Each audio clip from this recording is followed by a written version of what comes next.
Hey, what's up, everybody? Welcome to this week's Q&A. I'm doing this a day early because I got family coming to town tomorrow, and I want to always make sure to get these out on time. So if I missed your question or something, it's probably because it came in after I recorded. So please just re-ask next week, or if it's really important, just message me directly through the support services or anything. One other odd thing, though, I'm looking at the Patreon page now, and it's showing only 10 of 12 comments, no matter what I do to refresh or anything like that. So that probably means somebody deleted a comment and then rewrote it or something like that. But I have had people tell me that they've commented before on these and the post showed up and then disappeared or didn't show up at all. So if that's the case, please let me know. I really would like to get to the bottom of that.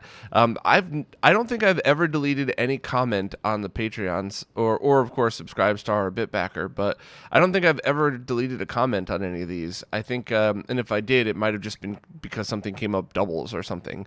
So I'm really sorry if that's what happened. I certainly didn't intentionally delete anybody's stuff. So if your question doesn't happen to show up, please let me know and I'll get to it and try to figure out why the heck it's happening. But anyway, let's jump right into the questions.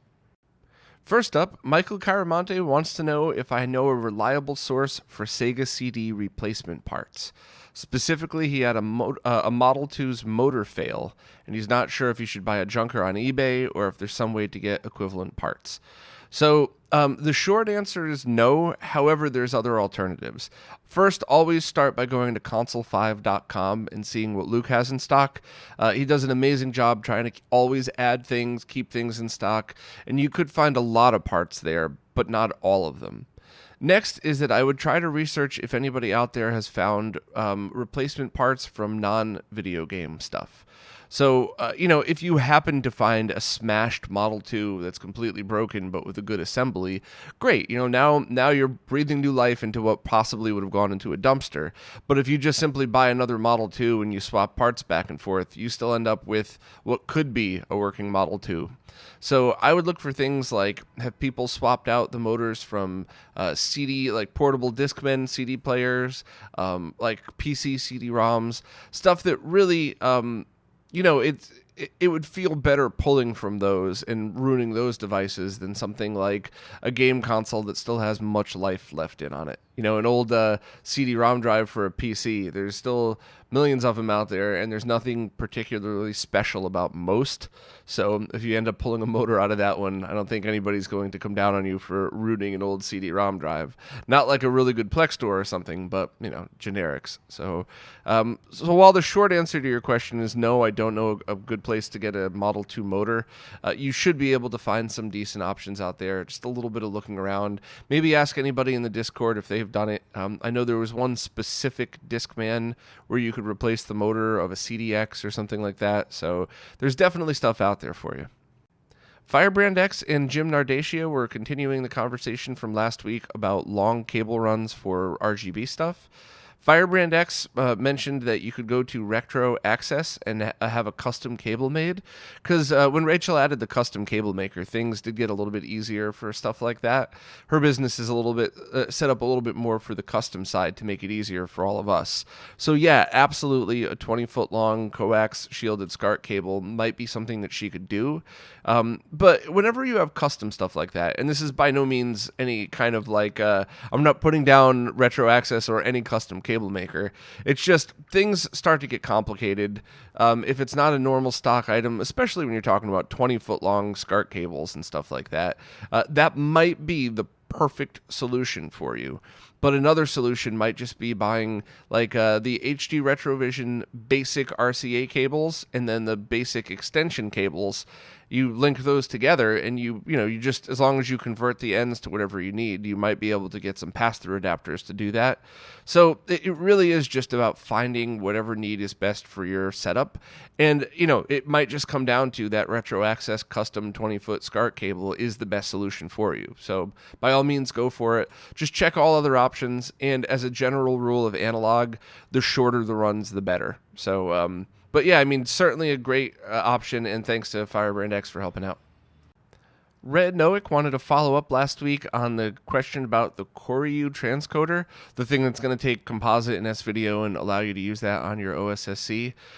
Still no word on that, and at the moment it seems like he's already using the RetroTink 2X in pass-through mode through an HDMI to VGA converter. So the Koryu would simplify this for you a bit. However, if you wanted to do HDMI to component, you might be able to access you would be able to access the low pass filter options, which might make it look a little bit better because the VGA input, for whatever reasons, on the OSSC doesn't have access to the low pass filter. So, I think using the RetroTink and pass-through mode with that conversion in there would certainly get you the same exact quality that the Koryu would, unless there's some kind of crazy 3D comb filter on the composite line in there, which I don't think that there would be. And also, thanks for helping me pronounce your name. I always really do try to get these right. I fail mostly, but I guess it's a reference to an active vitamin A metabolite, retinoic acid. So maybe you're a chemist or something. Awesome. Doomleg said they have a version 2 SSD S3 with the audio capacitor fix, but they just got the stereo bypass amp kit, probably the Firebrand X one, and the video RGB bypass as well, and can't find any information on whether they should keep or remove the cap from the original fix. I am 99.9% sure you remove it because doing the audio bypass completely bypasses the circuit. So you don't have to worry about anything else on there. All the capacitors on that Firebrand X board are all that you would need. I only installed one of them, and I believe it was on the SSD S3 that was lent to me for the video. And when I did it, I made sure that when I followed the installation guide, there was nothing extra on the board. So as far as I know, that came out great. So I'm pretty sure that's the right way to do it. If it's wrong, Firebrand X might be able to chime in here, but I'm pretty sure just pull that out as well as remove all the components that you see in Firebrand X's installation guide and just match it up so it looks just like it. Kev79 wanted me to talk a little bit about Terraon and their current company location and how that affects taxes in people in the EU. And I very respectfully have to decline that. I never mind saying how I feel and giving my opinions about technology, music, human rights. I have no problem just talking about that. And then if I make a mistake, sticking my foot in my mouth later, because at least when I talk about the things that I really have, I feel like I have a grasp on, I know it's coming, my comments are coming from a good place. But I don't enjoy politics, and I don't even know the very scratched surface of Brexit, the EU, and how all that stuff works. So any comment I could possibly give other than I don't know would make me feel stupid and might possibly be disrespectful because I'm talking out of turn. So by no means, I always say ask anything you want. That's why I wanted to address this question. I appreciate the openness and everything. I don't know enough about it to sound like anything other than a complete idiot. So my apologies, but I don't know anything about that. And I just know that people are getting their mega SDs. So as far as the shipping issues go, I'm really sorry. I know there's a few threads online where people are discussing it, and that conversation might be better taken there. Darkstar7 had a few things to say.